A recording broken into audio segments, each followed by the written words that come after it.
Assalamualaikum warahmatullahi wabarakatuh. Perkenalkan, saya Gustiasih, mahasiswa RPL Keperawatan Universitas Aisyah Yogyakarta. Dalam kali ini saya akan membuat video tentang konseling penggunaan alat kontrasepsi. Pada cerita kali ini, seorang ibu muda berusia 26 tahun dengan 2 orang anak yang diperankan oleh Mbak Saloma, sedangkan sebagai konselor adalah saya sendiri, Gustiasih. Cerita kali ini, seorang ibu muda tersebut ingin menggunakan alat kontrasepsi yang aman bagi dirinya dan bagi anaknya karena masih dalam proses menyusui. Selengkapnya mari kita saksikan bersama-sama dalam video ini. Assalamualaikum Ibu. Waalaikumsalam. Perkenalkan, saya Gustiasih, perawat yang dinas di klinik ini ya Bu. Kalau boleh tahu ini dengan Ibu siapa? Saya dengan Saloma. Salma ya. Sebentar ya Bu, saya tutup pintunya dulu ya.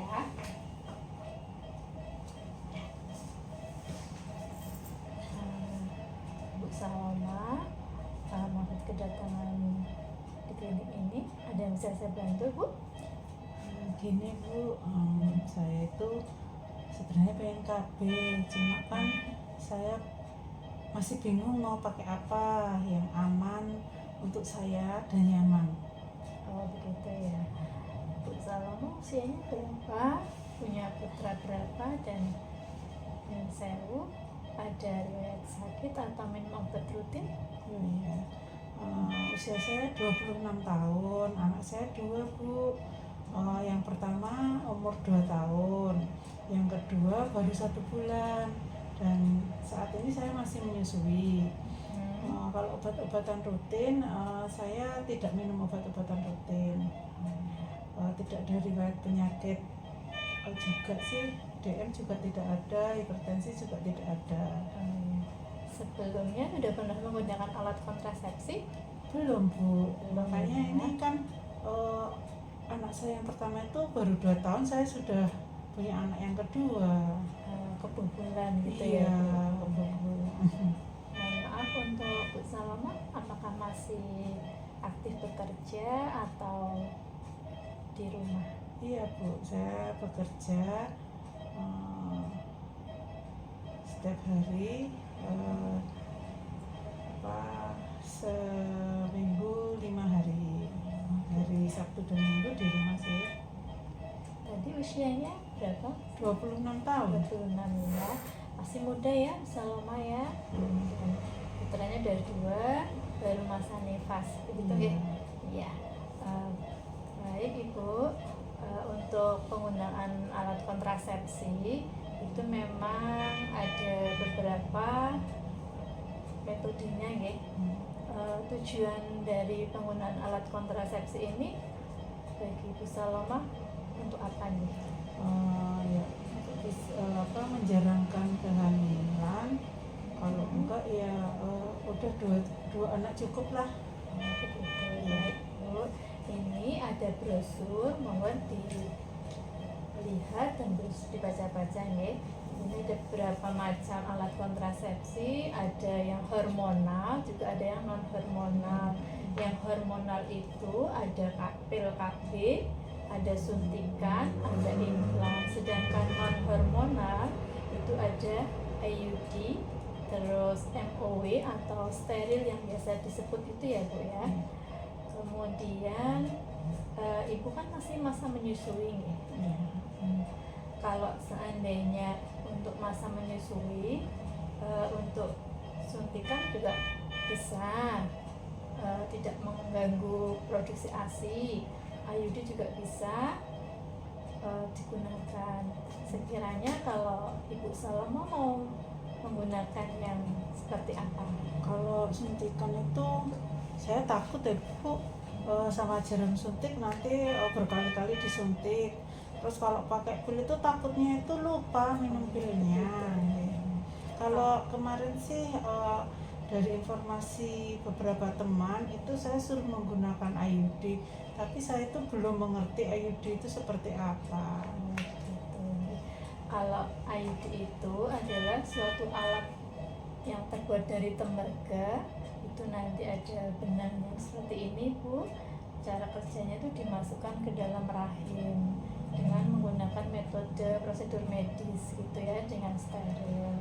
Nah, cara pemasangannya itu nanti tidak ada biusnya sih, Bu. Jadi ibu posisinya telentang, terus kakinya diangkat, kemudian dimasukkan alat IUD-nya seperti itu. Sakit nggak ya Bu ya? Kok saya membayangkan kok ngeri. Gitu ya. Kalau sakit, awal-awal memang sakit, Bu. Jadi seperti mules perutnya, tapi cuma sementara saja gitu. Itu mengganggu hubungan suami istri nggak ya Bu kalau pasang alat IUD itu? Ini kalau lihat dari alatnya kan kayaknya panjang banget ya. Iya, kalau dilihat dari bentuknya itu memang panjang, tapi ini bentuknya itu lentur sih, Bu. Jadi kalau sudah pemasangannya sudah benar dan istilahnya sudah mapan, tidak mengganggu pada saat hubungan suami istri. Jadi istilahnya nyaman gitu, Bu. Kalau untuk keuntungannya itu, yang pertama itu praktis nih, karena kan kita tidak bolak-balik disuntik, terus tidak harus menggunakan alat apapun pada saat kita mau berhubungan suami istri. Terus yang kedua bisa jangka panjang, karena kan kalau IUD itu bisa ada yang 10 tahun, ada yang 8 tahun gitu. Tapi memang ada kekurangannya, Ibu. Kekurangannya itu bisa jadi efek sampingnya itu infeksi juga bisa, karena kan namanya IUD itu kan benda asing ya, yang dimasukkan ke dalam tubuh. Jadi risikonya ya bisa jadi infeksi. Terus yang kedua bisa IUD-nya lepas atau keluar sendirinya begitu. Terus solusinya apa Bu kalau dengan adanya efek samping itu kita harus gimana gitu loh? Bagus. Untuk menghindari atau mencegah dari efek samping itu, ya setelah pemakaian atau pemasangan IUD diharuskan kontrol, Ibu. Jadi pertama pemasangan itu kontrolnya 1 minggu, kemudian 1 bulan, terus 6 bulan, 1 tahun, seperti itu.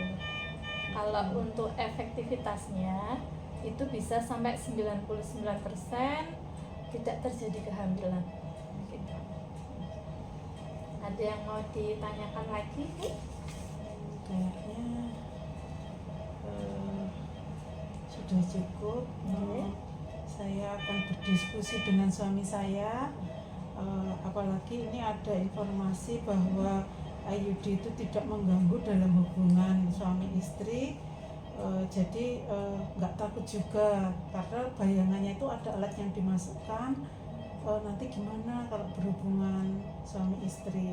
Terus kalau head gimana Bu itu? Kalau katanya kalau pasang IUD itu headnya banyak gitu, itu bener nggak sih Bu?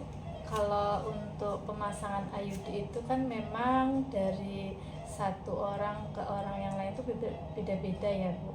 Memang ada yang setelah pemasangan IUD produksi haid atau darah menstruasinya itu banyak, juga ada yang darah haid menstruasinya biasa juga ada. Itu hal yang biasa ya Bu ya? Iya, tapi kalau perdarahannya itu atau darah haid yang keluar itu lebih banyak dan terus menerus, itu harus segera konsultasi ke dokter atau tenaga kesehatan. Ya, sebaiknya kalau Bu Saloma sudah memutuskan untuk menggunakan pemasangan IUD, nanti pemasangannya pas saat haid, nggih. Jadi pas di saat haid hari ke-4 atau ke-5, supaya mulut rahimnya masih terbuka, jadi untuk mengurangi sakit. Oh, gitu.